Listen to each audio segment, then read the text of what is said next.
Pac-Man World 2 expands upon its predecessor in every sense of the word. 6 worlds and over 20 levels to explore, a variety of arcade games and traditional 3D Pac mazes, new skills, a Pac sub, and even new mechanics like shimmy and flip kick. Or at least that's what's on the back of the box. The fact is, Pac-Man World 2 will always be in my mind what all 3D platformers in the early 2000s tried to be.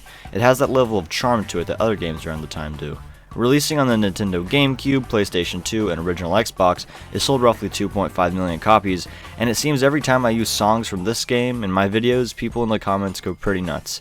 This led me to want to cover the game, but not like the usual video. I really want to go in depth on this, seeing as I've been playing it since I was little. I have a lot to say here. Without further ado, let's analyze Pac-Man World 2.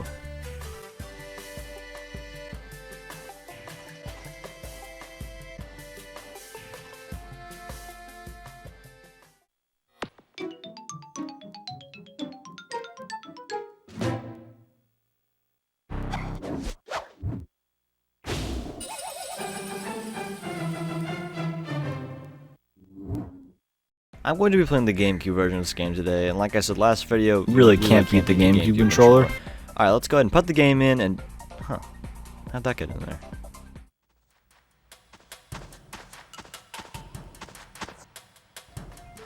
Pac-Man playing hacky sack with the logo of this game is a really nice tone to set. It's subtle, but it's accurate to what the adventure is going to be all about, and the same can be said for the story. The Ghost Gang steals these magical fruit off the tree in the Pac-Town, thus awakening Spooky, the main villain of the game. Pac-Man has to travel across 6 unique worlds, fighting off ghosts, going skiing, traveling underwater, solving complex mazes. But before we hop in, I really want to check out the manual of this game. I know it's a bit strange, but games I grew up on had some crazy fun manuals, and they're a good introduction to the game. Look at that, I love this kind of stuff. Manuals are just a great way to tell the developers really cared. It goes over the controls, the story, the enemies, the stages. This, ladies and gentlemen, is a manual done right, not just an advertisement. Like any other 3D platform, it has a small area for you to run around in to teach you the basics. In this case, it's the Pac-Town. Yeah, it's pretty common for games to have these: SpongeBob's House, The First Island, Jak and Daxter, the Airstrip, and Mario Sunshine. Literally pick a random game from this era, and it'll share most of the traits that this game has.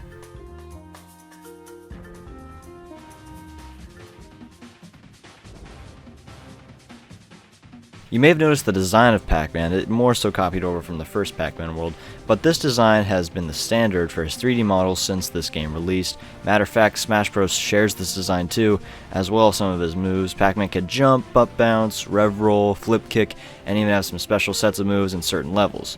The move variety in this game is so solid. I never feel limited when moving around. It's just so fun to combine all Pac-Man's moves to string them together. Traversing these levels has never felt so much fun. The world variety goes hand in hand with it. You've got your standard Plains World, Woods World, Snowy World, Lava World, Water World, and Spooky World.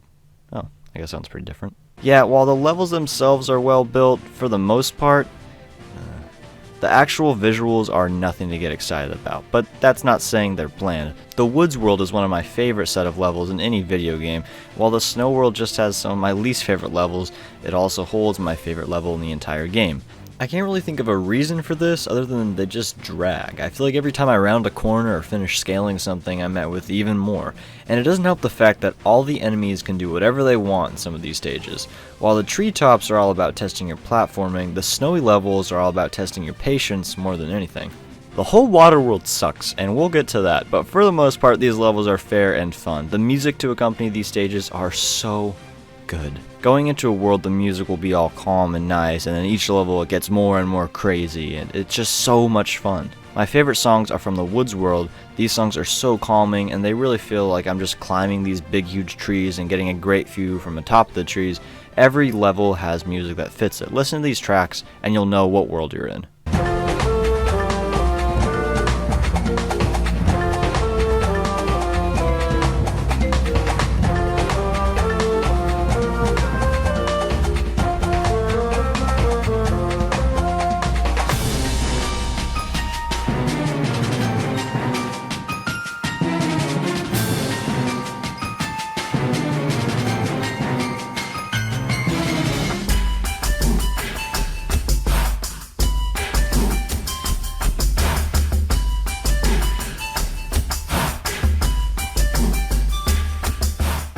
It wouldn't be Pac-Man without Pac-Dots and fruits. Lots and lots of fruits. With the occasional Galaga that takes Pac-Man to special mazes during the middle of the stage. Each world has a different backdrop and maze for these, and they're really fun to hunt down and complete. But man, there are a lot of collectibles, and I mean a lot. There's so many. None of these are mandatory either. You can skip pretty much all these fruits and Pac-Dots and it won't affect anything. I seriously cannot stress how much there are. Like, you'll turn around and, oh, didn't get that. Defeat an enemy, there's a fruit. Do literally anything else, there's some Pac-Dots. To break up the addicting platforming, the game throws in what I call special levels, and while you could argue the levels that have you running away from a gigantic snowball is a special level, I'm more so referring to the ones that differentiate the gameplay. The skiing level in particular is so fast and so fun, there's a reason why it's on the cover of the box. I feel like everyone that's played this game knows about this level alone. Blade Mountain has you soaring across icy field, doing kickflips in the air, dodging icicles from the ceiling, trying to go as fast as possible. It's just a ton of fun. We also have a level similar to this in the Spooky World, though this one isn't nearly as fun. It's more about the challenge here, seeing it is in the last world. It feels kind of finicky, where Blade Mountain was just so smooth. This one feels just a little bumpy. So as we travel through each world, seeing all the enemies and swimming around, we'll finally meet up with the boss of said world. The first one is Clyde's killer frog. The gimmick here is to damage the frog's tongue, then eventually when it turns to metal, rev-roll. And at the end of the woods world, Inky is up next with his Blade-O-Matic. Pretty easy, a few rev-rolls and he's taken care of. Plus there are these nets that can catch you if you fall off the sides. Snowy World has Pinky and her fight is the exact same. Curious choice. Again, a few rev rolls and she's taken care of. No nets this time to catch you. I always found it weird that Clyde had this random frog and then the next two have these huge things. The lava world is pretty tough. The boss fight is the exact same, though this time you have to bounce on his head. Rev rolling won't do the trick. This fight is very tough, a bit of a difficulty spike, and I still stand by my opinion that the lava world is the hardest in the entire game, and this fight is no kidding around. I can't even get a chance. Throwing two things and then three things, moving all around, I can't do anything. Lucky for me, I had some extra lives saved up, and there are checkpoints in between every 2 hits or so. The water world. I hate this world so much. It brings the pace to a screeching halt. And have fun trying to get all the collectibles here. Everything is just scattered around. There's these bombs that you can't dodge. There's these cans that explode. There's sharks. I can't even see where I'm going half the time. And to top it off, it's an auto-scroller. An underwater auto-scroller. It's like they just set you up for failure. You just leave this really challenging volcano, and now you're underwater going at 3 miles per hour. It just sucks. What they should have done here is had these scattered throughout the game, not all bunched up together. It's like an hour of swimming, and it blows. The boss fight is a nightmare. Like, look at this. These ghosts shoot these things, you'll dodge them and get hit. This fight took me half an hour. The checkpoints don't hold their consistency here either. I can't even see where I'm going. Like, look at, what do I do? I'm dead. I'm dead. There's a reason I wrote entire whale on my page I wrote up when getting footage. This fight just had so much BS, and believe me, I've had my share of BS on this playthrough. A little too much if you ask me. Oh cool, I can just rev-roll down here. Alright. I'm dead. Okay. Alright, we're going. I just gotta wait for these platforms to raise. Dead again.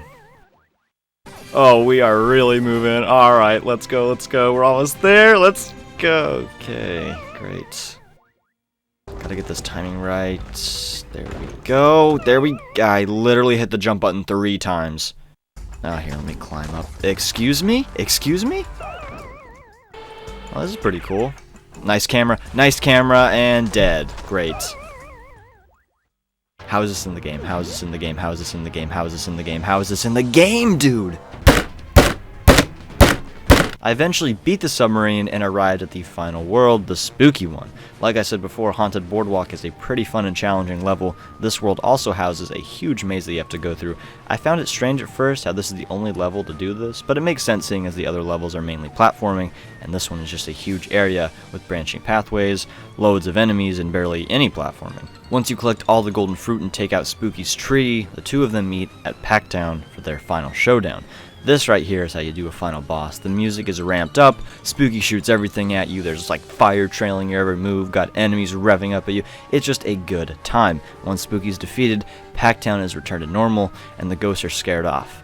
Okay, what a game. Every time I play this, I feel a rush of nostalgia, though it does have a bit of shortcomings. The camera, for instance, is just hit or miss. Levels like the brilliant Blade Mountain has the camera fixed, and not once did I find it bothersome. But just be the judge and look at some of these. The camera gets stuck a lot. I find myself having to go out of the way to get it, well, unstuck. Who thought placing the camera like this would be a good idea? I cannot see where I'm going. Camera aside, I think Lamhoot said it best. The concept of completion is the most blasphemous. The idea of 100%ing this game is worrying. If you go through a level and think you got everything, a little cute checklist appears on the side tallying up what you got and what you missed. Well, that's helpful. That means you can go back and just quickly get the things that you missed. 1 or 2 items maybe. No. Everything resets, and you better hope you get everything then and there, or you gotta do the entire stage again. I know I keep going back to Blade Mountain, but do they really expect me to get all these little dots when I'm absolutely mobbing through the stage? I don't think so. Yeah, let me just go and get all these fruits on Haunted Boardwalk when the platforms are sinking. All that hard work, and for what? You get to play Miss Pac-Man. While I have always preferred that game over the OG, the amount of time that would take anybody, it just isn't worth it. Did I mention there's time trials too? Yeah, I think you get tokens for beating these two. So minimum, you're going to be playing like each level 3 times. So have a field day with that one.